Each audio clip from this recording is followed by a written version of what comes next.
Hey everybody, what's happening? Today's Sunday. I think it's March 29th, I believe.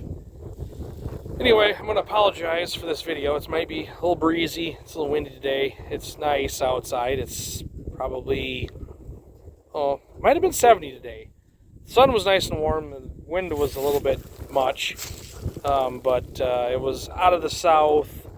Still was a little cool for the south wind, but anyway, I made for a nice day. So I'm going to apologize right now. The video is going to be probably real boring because there's not going to be really any action unless I fall down making the video, which I'm going to try my darndest just to stand still so I don't. But anyway, there's a possibility. So maybe stay tuned. See if I fall down. So we did some fencing, we did some disking, we did some manure spreading, we did some cornstalk shopping. So it was like harvest and planting all in one weekend. Anyway, I got the four-wheeler out. This one here is the 2000 Rancher that we have. This one's got some issues that I'm trying to figure out what's wrong with it, possibly. I don't know if it's a wiring issue, transmission issue, or if it's a computer issue. And the place we had it at last fall is not sure either. They think it's internal in the transmission, which it could be. It shifts real lazy. And then when you go to downshift, it doesn't want to downshift all the time. Sometimes you got to shut it off to shift it down. But anyway, I don't know if anyone's got any, thoughts on what a 2000 Honda Rancher electric shift might be. It gets worse when it gets warm. I drove it first time this today. It shifted fine. Up and down, shifted just fine. But now that it's warmed up because I've done a little bit of driving with it, now it acted up just now before I shut it off here. So anyway, let me know if you guys know what could be the problem of it. So anyway, I'm up here. That's my house down there, and so the farm is just right around the corner right here. And this is one of the spots here that we made fence right across over there. There we dug in corner post there. We actually did that last spring because we wanted to do this last year, but we never did. But 2 years ago, it flooded, and the corner post that was there was down in the ditch farther, or it fell off the edge of the ditch. When it flooded, everything grabbed it and then just started pulling the fence out all the way down to right there, that post. So we just cut the wire off right there, drug all the wire home, untangled it, and because the fence isn't all that bad there, it's not terrible fence. So we need to rebuild it. Well, we didn't get around to it last year. Last spring, I say we dug in those two posts after we planted that field right there. Well, then got busy. Of course, then you can't get over in here without driving up to the ditch or whatever. So we never got it fixed. So last summer, we just built a fence around this field, electric fence. And then right there where that corner post is at, we just went across so the cattle could still have this pasture up here yet. So finally, we got down yesterday and we're just going to build this fence. So we built it in. There's 6 posts there, a couple corner posts. It took us like an hour to do it. It wasn't a big deal. And then we decided to build, because there used to be, gee whiz, it's already off right there. Anyway, there used to be a crossing here, fence crossing, and it's like, well, you make barbed wire out of it. You put in like 3 wires. You put in some mangled posts, just so if it floods, it kind of, falls apart and the water goes through and you just kind of patch it back up. Well, decided that we were just going to run electric fence up and across it because we're going to fence off this field right here, and I'll show you why in a few minutes here. But anyway, we're going to do something here because I see there's already an insulator off down there. So anyway, that's one of the projects that we started. And then we'll go up behind the shed. That's the other project we had going up there with the tree cutting but right now we'll just run down here to the edge of this field right here, and we'll show you some more stuff. I'm going to be driving now. So maybe I'll run off. I don't know, like this 3-acre field. Maybe I'll drive off the edge of the field somewhere. Probably not. Okay, well, let's see what we got here. Anyway, yeah, we got the fences around this whole field right here.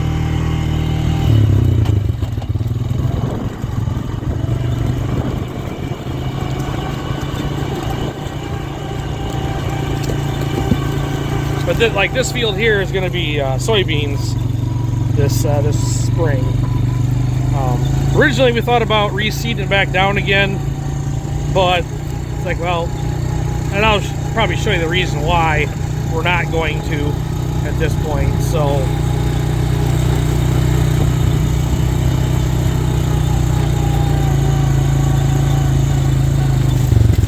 oh, look at that. I didn't drive into anything. Oh, shifted fine that time.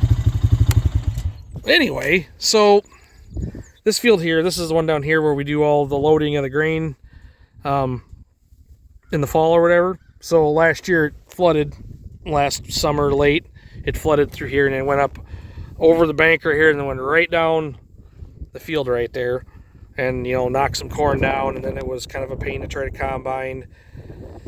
So anyway, what we're going to do is, this post is at right here, I'm going to run a gate across the fence over to, like, over there where that pile of corn fodder is at, and then across and around and go over and attach it on the other side of that swampy piece over towards the shed right there. And then so we'll just farm this upper half of this field right here. So this doesn't flood. It's kind of a pain in the butt field, I guess, but it's not much use for me, I don't think, to plant anything in here crop wise, because when it floods, which it's going to at some point, it's just going to blow right across there anyway. So I already bought pasture mix, and I'm going to just sow this in with pasture mix and some oats, and this will be pasture. If we decide to cut, you know, a crop of something off from it or whatever, if it's nice. I mean, it doesn't look real great because it's all rocks right here, but you can always go around them or whatever. But we've done that. This is the way it was actually. Excuse me. Before this was fenced off up here from the rest of it. In 2013 it was, because this was oats, and that was just pasture down that way. And then I don't know why. I don't know, probably because I was an overachieving farmer at that point and was like, well, why don't we just farm this whole thing again? Why not? We'll do it. So we did. And now this is happening again, so I'm just going to fence it across, put a gate in here, fence the upper half, pasture lower half, and then, like, we'll maybe cut off a crop of hay off of it and then turn the cows in for like a week, and they could have all this hillside, you know, up along that field. That hill is not ours, but there's a fence. So there's just the driveway that goes up to the upper end of this field here, and then that little ditch right there where I just showed you. So anyway, that is that. But yeah, we'll I forgot to tell you also, we got a new baby calf. It's over there, I'll promise you. It's a heifer, so it's a girl. So this is me virtually giving you a cigar right here. Okay. So anyway, it's our first calf of the year, and say it's a heifer. So only got 12 more to go. So hopefully everything turns out good. They were supposed to start having calves on, I think it was Wednesday. The 25th was the date that, like, you know, when we turned the bull in with them was when it was supposed to be. So they're only, 4 days off. not a big deal. So, and it was nice weather today. So I hope they all pick nice weather to have calves, and they all are healthy. And yeah, that'd be nice. So we don't have to worry about it. Last year we lost a calf. We lost 2 calves last year. We do have a cow that we think may not have a calf. We're not sure yet. But I think I was telling you guys that there was 2 cows that we were back and forth because they both had goofy faces. Well, guess which one had a calf? The one of those 2 that had the goofy face. The one that I was actually anticipating that was pregnant is the one that had a calf. We do have the other one separated because we were going to sell her. But we were dummies and we gave them a shot of selenium. So we had to wait 30 days to sell. Also, we were originally going to, so tomorrow, I think we're going to give it a couple of months. See if for some freak reason she actually is pregnant. She hasn't shown that she's been in heat for like 6 or 8 weeks now. 6 weeks probably. So it would be nice if she either would show or she wouldn't. Anyway, that's enough chit chat. Oh, I guess I did. Yeah, we did disc this here. Wet. I was actually contemplating on, since I already have the stuff to plant it. I was contemplating. I'm like, well, if I run the disc over that a couple of times, and it might just plant it yet. But no. I had the 756 on the disc, and well, that's like beach sand right down there where it washed in, and over here it's like swamp black dirt, and underneath that sand is wet, sludgy, muddy stuff. Well, the disc just buries it right down to the spools in that sand, and the tractor was not happy about it. And then up here too was all wet, so that wouldn't have been no go on that one. There was no planting this. It was way too wet. So we disced it, let it dry out a little bit. Hopefully we'll have to disc it again. It's still pretty rough here. There's some rocks and stuff, and I'm not going to get it perfect because it's just going to be pasture land. If we got to cut around it, if we decide we want to cut it, not a big deal. And we'll say we'll disc it 1 or 2 more times. And, you know, if I don't get it planted till May, it doesn't really make no difference to me because it's just pasture mix. It isn't like it's corn or beans or I'm in a hurry to get it done. But I thought maybe if it dry up a little bit, if I open it up a little bit. So anyway, let's run up behind the shed and let's go see what we did up there.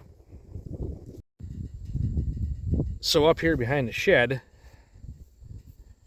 this is where we, well, over there across is where it flooded last fall, and it washed up into that field over there. So I ended up pushing up with the dozer those piles, and there was one down here a little ways too.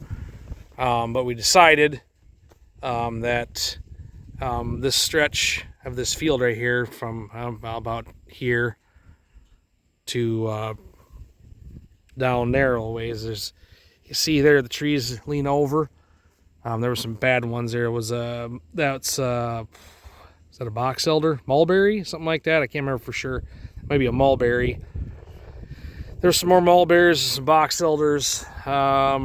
We cut down a couple of big elm trees that weren't leaning over, but I knew darn well as soon as we made this fence back here that it would die and fall in the fence. So there was actually an oak tree right there in that area there, a couple of them, that was leaning over pretty bad. I'm like, well, the fence is already out of here. We might as well cut it down. There was already a dead oak tree anyway. And then over here, probably should have cut some more down. I didn't take the fence out down that far. I should have, but I didn't. But there is some trees hanging over, but I mean, where do you stop? I mean that's that tree there at some point will fall on the fence, but that's a nice walnut tree, so I was going to cut that. There is an elm over there I should have probably cut down. It's a real tall one. There's all those that are kind of leaning over, but I probably could have cut another 20 trees for like wood, like burning wood. You just have to stop somewhere. So anyway, yeah, this stretch of fence right here, actually, we put that in probably 10 years ago, I suppose, and we stopped about where that corner post is at, right there. And that post broke off. So we put a new railroad tie in there, and we just stretched everything to that post. And then everything down that way, we just end up bringing back this way, stretching it out, straightening the posts up. We didn't put new wire in there. The wire was still decent that was there yet, so we just, restrung it, new clips. So straightened the post up that was down that way a little ways. But yeah, and then today, I guess that was yesterday, we did that Saturday. Today we dissed this up, then we dissed up on the other side over there. It's definitely, definitely couldn't be planting yet, but you would run the disc across that a handful of times over there to try to start leveling it out.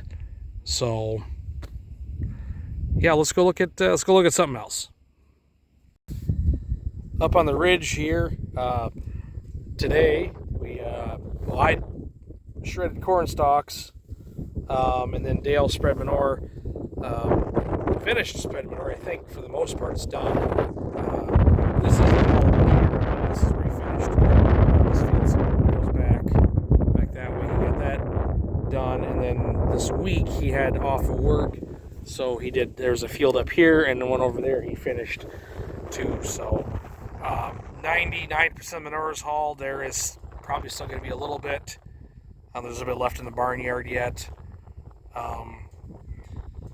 So yeah, manure spreader's unhooked. Got the disc out today, obviously. I'm gonna try something. I'm not totally sure. Our chisel plow isn't exactly I don't know what we call a high capacity with trash. And even disking the corn stalks doesn't seem to help.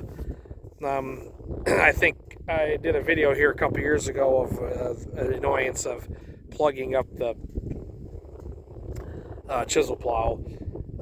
So I'm going to try something. I've never tried it before, but that's why I shredded them. We'll see if that helps out, because running the disc over it doesn't seem to help out an awful lot. There's been times we've had to run the disc over it twice, which, that's just added fuel across the field, twice anyway. It still isn't great. I should just buy a disc chisel or soil saver or whatever you want to call it. It's got the chisels or the discs in front of it. But anyway, I don't know. That would probably it'd be nice.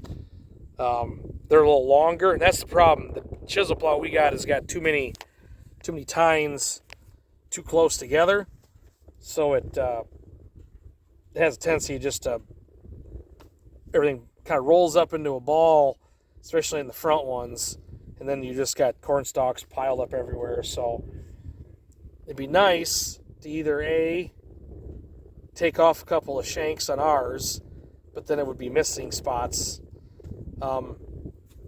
Another thing you could do, but it seems like it wouldn't be worth it, would be to lengthen out the frame, because there's just 2 rows of points on the chisel plow, to add a frame behind it, to add a third row, and then take off some in the first and second row and add them to the back so they would be spaced out more. It'd be similar to having like a field cultivator or soil finisher. Those always work a little better because they're longer. The tines are spaced out. They have a little more clearance for trash and stuff. But I am not a metal fabricator. Don't pretend to be one. I mean, I could think it, but I don't have the equipment to do it with. So take it to a welder to have a guy weld up the stuff on it. I mean, probably just as cheap to go buy a doggone like a 7-shank Glencoe or Brillion soil saver, and it would take care of all the problems. So I don't know. We'll see how this works. I'm hoping that maybe using the stalk chopper shreds it up a little better into smaller pieces, because the disc, like I said, our disc just isn't heavy enough. We did add some railroad ties to it this year, but I don't know if that did any good or not. But up here behind me, this field up here, Dale spread manure on that this week, and he just ran the disc over top of it. So I'm going to check and see between the two fields here which one works better. If shredding it works better or not. I think next year I've been taking corn fodder bales off in the bottom because they're closer to home and it's a lot easier just to run out of the shed, with the shredder and the rake and the baler, just real quick down there. But I haven't been having the last couple of years. I've been having a hard time getting it dry enough for what it really should be. The last time I made corn fodder up here, stuff was just like powder dry. So I think what I'm gonna do next year is we'll probably shred everything if it works like I want it to. We'll shred everything and then we'll just pick a field and take the corn fodder off, and then that field will end up spreading the manure back on it. That way we've can cover the field back with the corn fodder. So we're replacing the fertilizer we're taking off with the corn stalks and putting it back on with the spreading the manure on there. So